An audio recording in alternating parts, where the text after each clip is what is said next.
dibagi kelompok, kita akan berdiskusi lagi, Bu. Sekarang yang akan didiskusikan ya Bu ya, masih tentang ini ya Bu ya.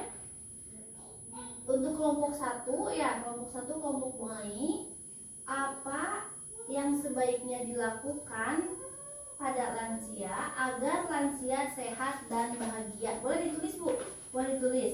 Ini yang Ibu belum kebagian ya, belum kebagian kertasnya, boleh. Jadi setiap kelompok berdiskusi ya Bu ya. Soalnya beda-beda ya Bu ya. Untuk kelompok 1, apa yang sebaiknya dilakukan pada lansia agar lansia sehat dan bahagia?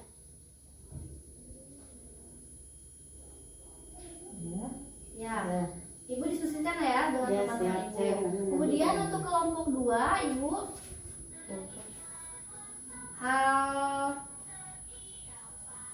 udah Bu ya? Ya, hal apa? Hal-hal apa yang tidak boleh dilakukan pada lansia. Hal-hal yang tidak boleh dilakukan pada lansia. Untuk kelompok 3, di sini bagaimana menghadapi lansia yang sulit perilakunya ya. Silakan untuk yang kelompok 3. Didiskusikan dulu Bu. Nanti jawabannya kita di ini ya Bu ya. Kita sama-sama ya.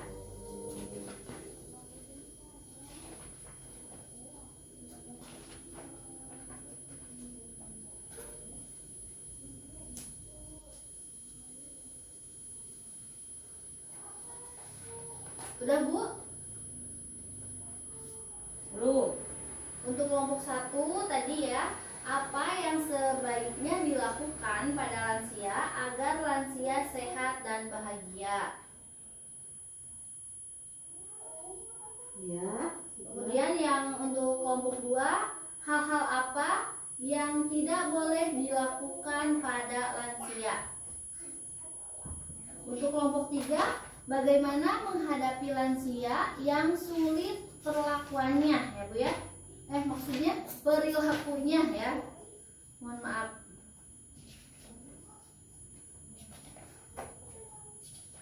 Sudah Bu? Sudah.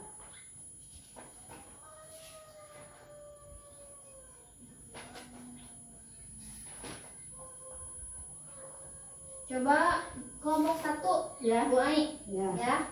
Mau sama Bu Ai aja? Ya, saya saja Bu. Iya. Boleh Bu Ai. Apa yang sebaiknya dilakukan pada lansia agar lansia itu sehat dan bahagia? 1, berpikiran positif ya. Berikan anggota keluarganya itu memberikan hal-hal positif kepada lansia. Ya. Kemudian berikan juga dia merasa aman dan bahagia itu dengan ucapan dan perkataan yang enak didengar ketika si lansia pengen A, pengen B, pengen disentak gitu kan. Oh iya. Seperasaan Jadi, kan iya. hari mah lansia mah gitu. Iya, Kayak benar. aku sama gitu. Harus berkata lemah lembut ya. Baik ya, iya. Kemudian ada lagi Bu? Kemudian lansia itu dibawa, kalau lansia kan kebanyakan diam di rumah ya Bu. Ya. Nah, usahakan lansia itu setiap pagi bawa keluar rumah untuk berolahraga walaupun cuma 5 menit. Iya. Kemudian supaya tidak merasa bosan, beri aktivitas, kasih aktivitas walaupun cuma menyiram tanaman. Itu Bu. Iya. Ya, terima kasih ya untuk kelompok 1. Kemudian kelompok 2, hal-hal apa yang tidak boleh dilakukan pada lansia? Keluarga sebaiknya tidak mengucilkan lansia. Iya. Walau Betul. bagaimanapun kondisinya, gitu, meskipun sakit, sudah tidak bisa ngapa-ngapain ataupun sudah pikun, sebaiknya tidak dikucilkan atau di istilah Sunda nama dikerem di rumah, Iya, gitu, di dalam iya. rumah. Yang kedua, tidak diacuhkan.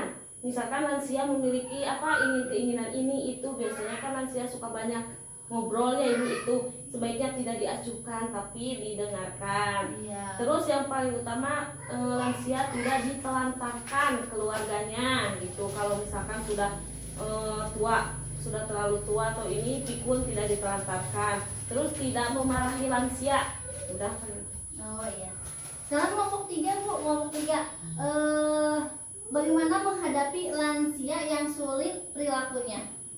Lebih coba dipahami aja sih lansianya, Oh. lebih ke pendekatan gitu. Jangan sama-sama keras. Kalau misalkan marah-marah jangan diberi juga sama marah-marah gitu. Oh iya. Terima kasih ibu-ibu semuanya, jawaban ibu semuanya sangat sangat luar biasa ya. Jadi di sini Bu ada prinsip melayani lansia ya Bu ya. Bu Ai bisa dilihat dulu ya. Ini prinsip melayani lansia. Yang pertama, tidak memberikan stigma atau cap kepada lansia. Jadi Bu tekenging si mama gitu, si mama gitu. Ah itu ya Bu. Dasar pikun. Dasar boleh. Dasar pikun, dasar kolot, dasar nenek tua.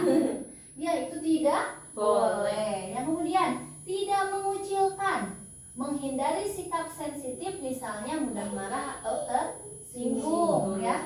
Jadi kita harus perkataannya harus lemah lembut. Jadi tidak boleh sampai menyinggung perasaannya ya. Karena memang lansia itu lebih sensitif Bu. Ya, jadi kita harus menghindari sikap sensitif, juga tidak mengucilkan. Contoh, nggak usah diajak atau nggak usah diajak bicara atau gimana. Nah itu jangan seperti itu ya Bu ya. Karena nanti akan tersinggung. Yang ketiga, tidak membesar-besarkan masalah. Kalau sama lansia itu, kalau ada masalah jangan dibesar-besarkan. Kemudian yang keempat, menghindari sikap belas kasihan yang berlebihan. Jadi Mereka mudah Bu. emang kalau udah lansia memang kan mungkin harus perhatian harus lebih ya Bu. Tapi di sini jangan harus menghindari sikap yang belas kasihan yang berlebihan. Itu yang berlebihannya ya, jangan sampai berlebihan. Kemudian yang kelima, kemandirian, memberi kesempatan pada lansia menunjukkan kemampuannya. Jadi tadi ya kayak kata Ibu Ai, menyiram tanaman gitu ya. Jadi hal-hal yang kecil lah ya, hal-hal yang kecil, jangan sampai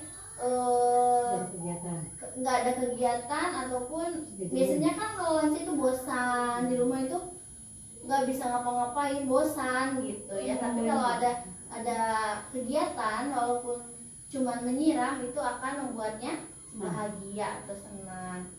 Kemudian yang terakhir, keluarga sebagai sumber pemecahan masalah ya. Nah sekarang Ibu, cara menghadapi lansia yang sulit perilakunya. Kadang kan Bu ada lansia yang memang gimana ya, kesebelen, kekeh gitu ya bahasanya itu ya. Sulit kalau disuruh A gitu ya, nggak bisa karena memang merasa memang saya paling tua gitu ya, saya paling pengalaman gitu ya. Bagaimana nih cara menghadapinya ini ya? Yang pertama, tetap menghormati dan menghargai lansia sebagai orang tua. Jadi kita walaupun bapak atau mertua atau siapapun yang lansia atau tetangga siapapun, kita harus tetap menghormati dan menghargai lansia ya, karena mereka tetap orang tua ya. Yang kedua, bersikap sabar dan bijaksana terhadap perilaku orang tua. Mau gimana lagi Bu? Ya kita harus bersabar ya, harus menerima emang kenyataannya ya seperti itu gitu ya. Jadi kita memang harus sabar dan bijaksana. Yang ketiga, memberikan kasih sayang dan menjadi pendengar yang baik bagi lansia. Menyambung ya sama yang tadi, takutnya tersinggung lah gitu ya kalau kita tidak memberikan kasih sayang ya. Kalau kita contohnya lansia pengen ngobrol, kita malah mencuekkan, kan nggak enak ya. Jadi boleh mengacuhkannya. Yang keempat, melakukan pendekatan pribadi, misalnya dengan meminta nasihat pada orang tua ya. Jadi dekatilah orang tua kita ya, walaupun mereka itu lansia, tapi agar tidak sulit nanti untuk kita enak, berarti kita harus pendekatan secara pribadi. Yang terakhir, beri kesempatan terhadap apa yang disukai lansia. Seperti tadi, sukanya nyiram bunga, ya nggak apa-apa, nyiram bunga aja gitu. Termasuk kapan ia mau mandi, ya, apa yang ia mau makan, apa yang ia mau kerjakan sepanjang tidak membahayakan dirinya. Terkadang kan, Bu mau makan apa, ya Bu, iya, pengennya pepes gitu ya Bu ya itu. Terus Ibu mau mandi kapan? Emang kita harus bertanya seperti itu karena memang lansia ini sama mempunyai keinginan. iya seperti itu ya Bu ya. Ada yang mau ditanyakan? Kalau tidak ada, kita lanjut sesi berikutnya ya Bu.